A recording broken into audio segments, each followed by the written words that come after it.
Hello guys, welcome back to CMS Creations. നമ്മൾ നോക്കാൻ പോകുന്നത് HSA മാത്തമാറ്റിക്സിൽ 6th മൊഡ്യൂളിലെ സ്റ്റാറ്റിസ്റ്റിക്സിൽ ക്ലാസിഫിക്കേഷൻ ഓഫ് ഡാറ്റ എന്ന് പറയുന്ന ഒരു പോർഷനാണ്. സ്റ്റാറ്റിയുടെ 4ാമത്തെ പാർട്ടാണ് നമ്മൾ ചെയ്യുന്നത്. നമ്മളിതിനു മുമ്പ് ചെയ്ത HSA മാത്തമാറ്റിക്സിൻ്റെ എല്ലാ വീഡിയോസും HSA മാത്തമാറ്റിക്സ് എന്ന് പറയുന്ന ഒരു പ്ലേലിസ്റ്റാക്കി നമ്മുടെ ചാനലിൽ ഇട്ടിട്ടുണ്ട്. അതിൻ്റെ ലിങ്ക് ഡിസ്ക്രിപ്ഷനിലുണ്ട്, നിങ്ങൾക്കത് നോക്കാം. ഓക്കെ, അപ്പോൾ നമുക്കിന്ന് സ്റ്റാറ്റിസ്റ്റിക്സുമായിട്ട് ബന്ധപ്പെട്ട് ക്ലാസിഫിക്കേഷൻ ഓഫ് ഡാറ്റയുമായിട്ട് ബന്ധപ്പെട്ട് വരുന്ന കുറച്ച് കാര്യങ്ങൾ നോക്കാം. ഓക്കെ, നമ്മൾ നോക്കാൻ പോകുന്നത് ചോദ്യാവലിയും ഷെഡ്യൂളും എന്ന് പറയുന്നൊരു ടോപ്പിക്കാണ്. Questionnaire and schedule.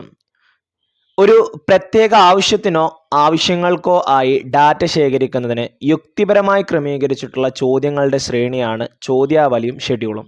അതായത് നമ്മളൊരു ഡാറ്റ കളക്ട് ചെയ്യാനും വേണ്ടിയിട്ട് നമ്മളൊരു ക്വസ്റ്റ്യനെയർ, നമ്മൾ ഇപ്പോൾ ഡിഗ്രിക്ക് പഠിക്കുന്ന സമയത്ത് അല്ലെങ്കിൽ BEdനൊക്കെ പഠിക്കുന്ന സമയത്ത് നമ്മൾ ക്വസ്റ്റ്യനെയർ ഉണ്ടാക്കാറുണ്ട് അല്ലേ.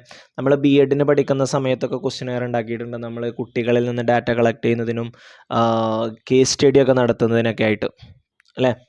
ഓക്കെ, അപ്പോൾ ഒരു പ്രത്യേക ആവശ്യത്തിന്, അത് നമ്മളുടെ ഒരു ആവശ്യമാണ്, നമുക്ക് എന്തെങ്കിലും ഒരു ആവശ്യത്തിന് വേണ്ടിയിട്ട് ഒരു ഡാറ്റ ശേഖരിക്കുന്നതിന് യുക്തിപരമായി ക്രമീകരിച്ചിട്ടുള്ള ചോദ്യങ്ങളുടെ ശ്രേണിയാണ് ചോദ്യാവലിയും ഷെഡ്യൂളും. ഇനി എന്താണ് ചോദ്യാവലി എന്നുള്ളത് നോക്കാം. തിരഞ്ഞെടുക്കപ്പെട്ട വിവരദാതാക്കൾക്ക് തപാലിലൂടെയോ ഇമെയിൽ വഴിയോ ആണ് ചോദ്യാവലി അയക്കാറുള്ളത്. ചോദ്യാവലി പൂരിപ്പിക്കുവാൻ നിശ്ചിത സമയം അനുവദിക്കുകയും അതിനുശേഷം അന്വേഷകന് തിരിച്ചു നൽകുകയും ചെയ്യുന്നു. ലഭ്യമാകുന്ന ഡാറ്റയുടെ നിലവാരം എന്നത് ചോദ്യങ്ങളുടെ നിലവാരത്തെയും വിവരദാതാക്കളുടെ സത്യസന്ധതയും ആശ്രയിച്ചിരിക്കും. ഓക്കെ, നമ്മൾ തിരഞ്ഞെടുക്കപ്പെട്ട വിവരദാതാക്കൾ എന്ന് പറഞ്ഞാൽ നമുക്ക് ആരുടെ കയ്യിൽ നിന്നാണോ ഡാറ്റ വേണ്ടത് അവർ, ഓക്കെ, അവരുടെ അടുത്തേക്ക് നമ്മൾ തപാൽ വഴിയോ അല്ലെങ്കിൽ ഇമെയിൽ വഴിയോ നമ്മൾ എന്ത് ചെയ്യും, ക്വസ്റ്റ്യൻസുകൾ അയച്ചു കൊടുക്കും. അവരത് പൂരിപ്പിച്ചിട്ട് ഒരു നിശ്ചിത സമയത്തിനുള്ളിൽ നമുക്ക് എന്ത് ചെയ്യും, തിരിച്ചയക്കും. ഓക്കെ, ഇപ്പോൾ ഈ PG ഒക്കെ ചെയ്യുന്ന ആളുകൾ ചിലപ്പോൾ കാണാം, നമുക്ക് ഈ ഗൂഗിൾ ഫോമൊക്കെ ക്വസ്റ്റ്യനെയർ ആയിട്ടൊക്കെ അയച്ചു തരാറുണ്ട്. അവരുടെ എന്തെങ്കിലുമൊക്കെ നമ്മളുടെ കസിൻസോ നമ്മളെ ഫ്രണ്ട്സൊക്കെ ഉണ്ടെന്നുണ്ടെങ്കിൽ അവരുടെ എന്തെങ്കിലുമൊക്കെ ഒരു പ്രൊജക്റ്റിനൊക്കെ വേണ്ടിയിട്ട് ക്വസ്റ്റ്യനെയറൊക്കെ അയച്ചു തരാറുണ്ടാവും അല്ലേ. അപ്പോൾ ഇവിടെ തിരഞ്ഞെടുക്കപ്പെട്ട വിവരദാതാക്കൾക്ക് തപാലിലൂടെയോ ഇമെയിൽ വഴിയോ ഇപ്പോൾ ഫോൺ വഴിയോ ഒക്കെ നമ്മൾ അയക്കാറുണ്ട് അല്ലേ. ചോദ്യാവലി പൂരിപ്പിക്കുവാൻ നിശ്ചിത സമയം അനുവദിക്കുകയും അതിനുശേഷം അന്വേഷകന് തിരിച്ചു നൽകുകയും ചെയ്യുന്നു. അതേപോലെ തന്നെ ലഭ്യമാകുന്ന ഡാറ്റയുടെ നിലവാരം എന്നത് ചോദ്യങ്ങളുടെ നിലവാരത്തെയും വിവരദാതാക്കളുടെ സത്യസന്ധതയും ആശ്രയിച്ചിരിക്കും. നമ്മൾ ആർക്കാണ് അയച്ചു കൊടുക്കുന്നത്, അവർ സത്യസന്ധമായിട്ടാണ് അത് പൂരിപ്പിക്കുന്നതെന്നുണ്ടെങ്കിൽ നമുക്ക് ലഭിക്കുന്ന ഡാറ്റയുടെ നിലവാരം അതിനനുസരിച്ചുണ്ടാവും. ഇനി ഷെഡ്യൂൾ എന്ന് പറഞ്ഞു കഴിഞ്ഞാലോ, ചില സന്ദർഭങ്ങളിൽ ചോദ്യാവലി തന്നെ ഒരു ഷെഡ്യൂളായി ഉപയോഗിക്കാം. എന്താണ് ഷെഡ്യൂൾ, എന്താണ് ചോദ്യാവലി എന്നുള്ളത് നമുക്കൊരു ടേബിളായിട്ട് നോക്കാം. ഓക്കെ, ചോദ്യാവലിയും ഷെഡ്യൂളും നോക്കാം. ചോദ്യാവലി പലപ്പോഴും തപാൽ വഴിയാണ് അയക്കുന്നത്. ഓക്കെ, നമ്മൾ ക്വസ്റ്റ്യൻസുകൾ ഒരാൾക്ക് അയച്ചു കൊടുക്കുക, അയാൾ അത് പൂരിപ്പിച്ചിട്ട് നമുക്ക് അയച്ചു തരും. ഇനി ഷെഡ്യൂൾ എന്ന് പറഞ്ഞാലോ, വിവരദാതാവിൻ്റെ അടുത്തേക്ക് വിവരസമ്പാദകൻ ഷെഡ്യൂൾ കൊണ്ടുപോകേണ്ടതുണ്ട്. അതായത് നമുക്ക് വേണ്ട ഡീറ്റെയിൽസുകൾ, നമുക്ക് വേണ്ട ക്വസ്റ്റ്യനുകൾ നമ്മൾ പ്രിപ്പയർ ചെയ്തിട്ട് ആ ക്വസ്റ്റ്യന് കൊണ്ട് അന്വേഷകൻ എന്ത് ചെയ്യണം, ഒരു വിവരസമ്പാദകനെ അതിന് ചുമതലപ്പെടുത്തിയിട്ട് ആ വിവരസമ്പാദകനെ എന്ത് ചെയ്യും, വിവരദാതാവിൻ്റെ അടുത്തേക്ക് എന്ത് ചെയ്യും, അയക്കും. 5 വർഷം കൂടുമ്പോൾ നമ്മളുടെ സെൻസസ് എടുക്കാനൊക്കെ നമ്മളുടെ അടുത്തേക്ക് ആളുകൾ വരാറുണ്ട് അല്ലേ. അതൊക്കെ ഒരു ഷെഡ്യൂളാണ്. അവരൊരു ക്വസ്റ്റ്യനെയറുമായിട്ടാണ് നമ്മളുടെ, അല്ലെങ്കിൽ അവരുടെ കയ്യിലുള്ള, നേരത്തെ പറഞ്ഞല്ലോ ചില സമയത്ത് ചോദ്യാവലി തന്നെ ഷെഡ്യൂളാവും പറഞ്ഞല്ലോ, ആ ചോദ്യങ്ങളുമായിട്ടാണ് അവർ വരുന്നത്. ഒരു വിവരസമ്പാദകൻ വിവരം കളക്ട് ചെയ്യാനും വേണ്ടിയിട്ട് ഒരാൾ നമ്മുടെ അടുത്തേക്ക് വന്നിട്ട് നമ്മളുടെ കയ്യിൽ നിന്നും ഡീറ്റെയിൽസ് ഒക്കെ ചോദിച്ചു വാങ്ങാറുണ്ട് അല്ലേ. അതാണ് ഈ ഷെഡ്യൂൾ എന്ന് പറയുന്നത്. ഇവിടെ വിവരദാതാക്കൾ ഉത്തരം പൂരിപ്പിക്കുന്നു. അതായത് നമ്മൾ മെയിൽ വഴിയോ അല്ലെങ്കിൽ ഫോൺ വഴിയോ അല്ലെങ്കിൽ തപാൽ വഴിയോ ഒക്കെ നമ്മൾ എന്ത് ചെയ്യും, ക്വസ്റ്റ്യനെയർ അയച്ചു കൊടുക്കും. അത് വിവരദാതാക്കൾ, വിവരം നൽകുന്ന ആളുകൾ അത് എന്ത് ചെയ്യും, പൂരിപ്പിക്കും. അവർ സ്വയം പൂരിപ്പിക്കുകയാണ്. പക്ഷെ ഷെഡ്യൂൾ അങ്ങനെയല്ല, വിവരസമ്പാദകനാണ് ഉത്തരങ്ങൾ പൂരിപ്പിക്കുക. നമ്മളോട് അവരിങ്ങനെ ചോദ്യങ്ങൾ ചോദിക്കും, നമ്മളോട് ഓരോ ചോദ്യങ്ങൾ ചോദിച്ചിട്ട് ആ വരുന്ന ആൾ തന്നെയാണ് അത് പൂരിപ്പിക്കുന്നത്. ഇവിടെ ഇനി ചോദ്യാവലിയിൽ വിവരദാതാവ് സാക്ഷരനാവേണ്ടതുണ്ട്. വിവരദാതാവിന് വിദ്യാഭ്യാസം വേണം അല്ലേ, കാരണം വിവരദാതാവ് ഒറ്റക്കാണ് അത് പൂരിപ്പിക്കണം. ഇവിടെ ഷെഡ്യൂളിലാണെന്നുണ്ടെങ്കിലോ വിവരദാതാവ് സാക്ഷരനാവേണ്ടതില്ല, കാരണം വിവരസമ്പാദകൻ സാക്ഷരനായാൽ മതി. വിവരസമ്പാദകൻ ചോദ്യം ചോദിച്ചാണ്ട് പൂരിപ്പിക്കുകയല്ലേ, അപ്പോൾ അയാളൊന്ന് സംസാരിക്കാൻ അറിയുന്ന ആളായാൽ മതി അല്ലേ. അപ്പോൾ വരുന്ന ആളാണ് പൂരിപ്പിക്കുന്നത്. ചോദ്യങ്ങൾ കറക്റ്റ് ഉത്തരം പറഞ്ഞു കൊടുത്താൽ മാത്രം മതി. അതുകൊണ്ട് വിവരദാതാവ് എന്താവേണ്ട, സാക്ഷരനാവേണ്ടതില്ല. പക്ഷെ ചോദ്യാവലിയിലോ വിവരദാതാവ് സാക്ഷരനാവേണ്ടതുണ്ട്. ഇനി നിലവാരമുള്ള ചോദ്യങ്ങളും വിവരദാതാവിന്റെ സത്യസന്ധതയുമാണ് വിജയത്തിന് അടിസ്ഥാനം.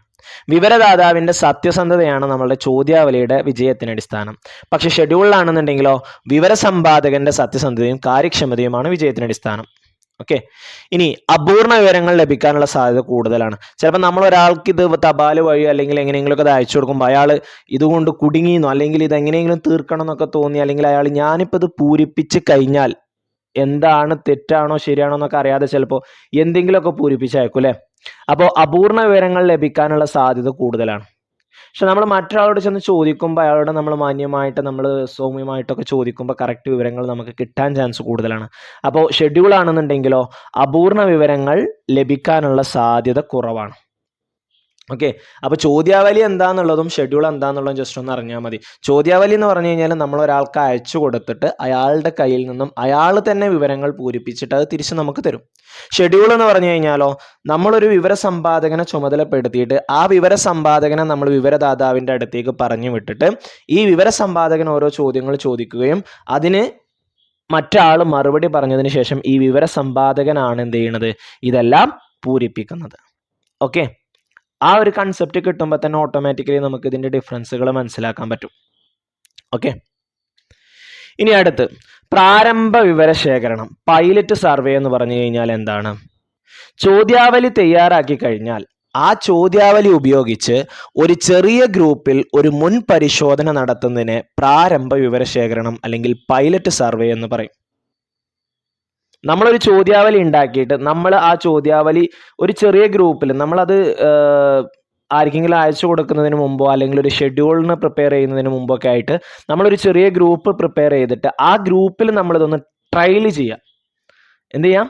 ട്രയൽ ചെയ്യുക, അല്ലെങ്കിൽ അതൊന്ന് പരീക്ഷിച്ച് നോക്കുക. അതിനെയാണ് നമ്മൾ എന്ത് പറയുന്നത്, പ്രാരംഭ വിവരശേഖരണം അഥവാ പൈലറ്റ് സർവേ എന്ന് പറയുന്നത്, ട്രയൽ ചെയ്യുന്നതിന്. Okay.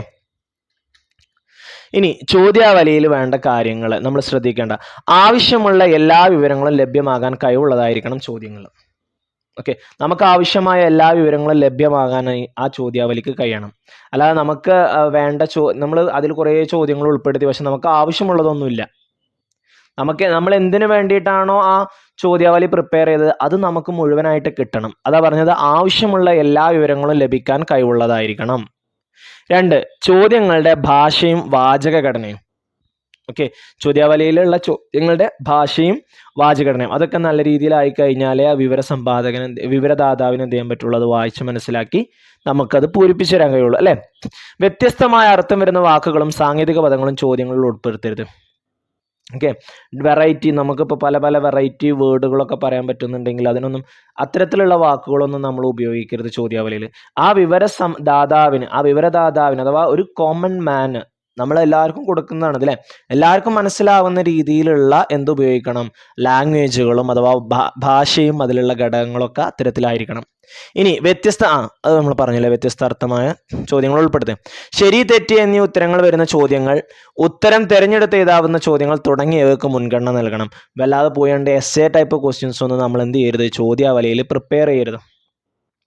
Yes or no questions.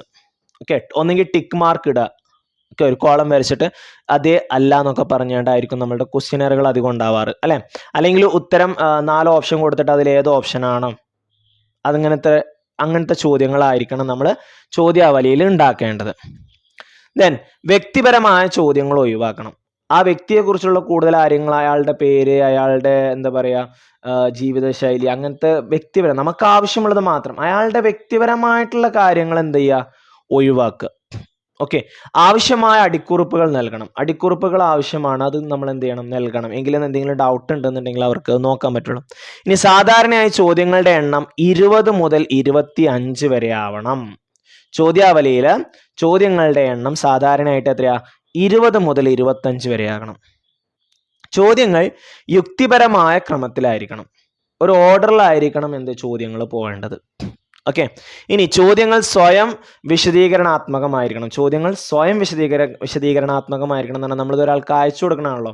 അപ്പോൾ അയാൾക്കത് വായിച്ച് മനസ്സിലാണെന്നുണ്ടെങ്കിൽ ക്വസ്റ്റ്യൻ അത്രത്തോളം എന്തായിരിക്കണം, സിമ്പിളായിരിക്കണം, അല്ലെങ്കിൽ മനസ്സിലാക്കാൻ പറ്റുന്ന വിധത്തിലായിരിക്കണം. ചോദ്യാവലി വിവരദാതാവിൻ്റെ മനസ്സിനിണങ്ങുന്ന തരത്തിൽ ആകർഷകമായിരിക്കണം. ആവശ്യമില്ലാത്ത ചോദ്യങ്ങളൊന്നും ചോദിച്ചാണ്ട് വിവരദാതാവിനെ പ്രകോപിപ്പിക്കുന്ന തരത്തിലുള്ള ക്വസ്റ്റ്യൻസുകളൊന്നും ആവരുത് എന്ന്. ഇനി ചോദ്യങ്ങൾ വ്യക്തമായിരിക്കണം. ഇത്രയാണ് ചോദ്യാവലിയുടെ മെയിനായിട്ടുള്ള പോയിന്റുകൾ വരുന്നത്. ഇതൊക്കെ നമ്മൾ ചോദ്യാവലി പ്രിപ്പയർ ചെയ്യുമ്പോൾ എന്ത് ചെയ്യണം, ശ്രദ്ധിക്കണം. ഓക്കെ. ഇനി പ്രാഥമിക ഡാറ്റ ശേഖരണ രീതി, method of primary data collection. എന്താണ് ഈ പ്രൈമറി ഡാറ്റ എന്ന് പറയുന്നത്? അന്വേഷകൻ നേരിട്ട് ശേഖരിക്കുന്ന ഡാറ്റകളെയാണ് നമ്മൾ എന്ത് പറയുന്നത്, പ്രാഥമിക ഡാറ്റ അല്ലെങ്കിൽ പ്രൈമറി ഡാറ്റ എന്ന് പറയുന്നത്. നേരിട്ട് ശേഖരിക്കണം അല്ലേ? നമ്മൾ ഈ ക്വസ്റ്റ്യനെയറും ഷെഡ്യൂളൊക്കെ അതിൽ പെട്ട പോലെയാണ്. നമ്മൾ നേരിട്ട് ചെന്നാണ്ട് നമ്മൾ വിവരങ്ങൾ ശേഖരിക്കണം അല്ലേ? എന്താ നേരിട്ടുള്ള വ്യക്തിഗത അഭിമുഖം, ഡയറക്റ്റ് പേഴ്സണൽ ഇൻ്റർവ്യൂ, ഒരു മെത്തേഡ് അതാണ്. നമ്മൾ നേരിട്ട് പോയാണ്ട് ചോദിക്കുക. പരോക്ഷ വാമൊഴി അന്വേഷണം, ഇൻഡയറക്റ്റ് ഓറൽ ഇൻവെസ്റ്റിഗേഷൻ, സാക്ഷി എന്ന് പറയും. ഓക്കെ. എന്താണ് പറയുക, സാക്ഷി. എന്താണ് ഈ സാക്ഷി എന്ന്? നമുക്ക് ഒരാളെ കുറിച്ചൊരു വിവരം അറിയണമെന്നുണ്ടെങ്കിൽ അയാൾ, അല്ലെങ്കിൽ നമുക്കൊരു ഒരു പ്രദേശത്തെക്കുറിച്ച്, അല്ലെങ്കിൽ ഒരു വ്യക്തിയെക്കുറിച്ച്, അല്ലെങ്കിൽ ഒരു ഇതിനെക്കുറിച്ച് നമുക്ക് അറിയണമെന്നുണ്ടെങ്കിൽ ആ ആൾ അവിടെ ഇല്ലെങ്കിൽ, ഓക്കെ, നമ്മളൊക്കെ ചോദിച്ചറിയേണ്ട ആൾ അവിടെ ഇല്ലെങ്കിൽ നമ്മൾ എന്ത് ചെയ്യും, മൂന്നാമതൊരാളോട് ഇയാളെക്കുറിച്ച് ചോദിച്ചറിയാം. അതിനെയാണ് ആ ആളെയാണ് നമ്മൾ എന്ത് പറയുക, സാക്ഷി എന്ന് പറയുന്നത്. ഓക്കെ. ഇനി നേരിട്ടുള്ള നിരീക്ഷണം, ഡയറക്റ്റ് ഒബ്സർവേഷൻ. ഈ പത്രമാധ്യമങ്ങളൊക്കെ നേരിട്ടുള്ള നിരീക്ഷണമാണ് നമുക്ക് അവരുടെ ഈ ശേഖരണ രീതിയാണ്. ഒരു സംഭവം നടന്നു കഴിഞ്ഞാൽ അവിടെ പോയിട്ട് അവിടെ നിരീക്ഷണം നടത്തിയിട്ടാണ് നമുക്ക് വിവരങ്ങൾ തരുന്നത് അല്ലേ? പിന്നെ വരുന്ന ടെലിഫോൺ അഭിമുഖം, ഷെഡ്യൂളുകളും തപാലും മുഖേനയുള്ള ചോദ്യാവലികൾ, ലക്ഷ്യസംഘ ചർച്ച, ഫോക്കസ് ഗ്രൂപ്പ് ഡിസ്കഷൻ. അതായത് നമ്മൾ ഒരാൾ ഫോക്കസ് ആയാണ്ട്, ഒരാൾ മെയിനായിട്ട് ബാക്കി കുറച്ച് ആളുകളൊക്കെ കൂട്ടി നിർത്തിയാണ്ട് ഡിസ്കഷൻ ചെയ്താണ്ട് ഒരു എന്തെങ്കിലുമൊക്കെ ഒരു പുതിയ സംരംഭം ആരംഭിക്കണം എന്നുണ്ടെങ്കിൽ, നമ്മുടെ നാട്ടിൽ എന്തെങ്കിലുമൊക്കെ ആരംഭിക്കുകയാണെന്നുണ്ടെങ്കിൽ ഒരാൾ മെയിനായിട്ട് അതിൻ്റെ മുമ്പിൽ നിന്നാണ്ട് ഗ്രൂപ്പൊക്കെ ആയാണ്ട് നമ്മൾ എന്ത് ചെയ്യും, ചർച്ചയൊക്കെ നടത്തിയാണ്ട് തീരുമാനം എടുക്കും അല്ലേ? അതിനെയാണ് നമ്മൾ ലക്ഷ്യസംഘ ചർച്ച എന്ന് പറയുന്നത്. ഓക്കെ.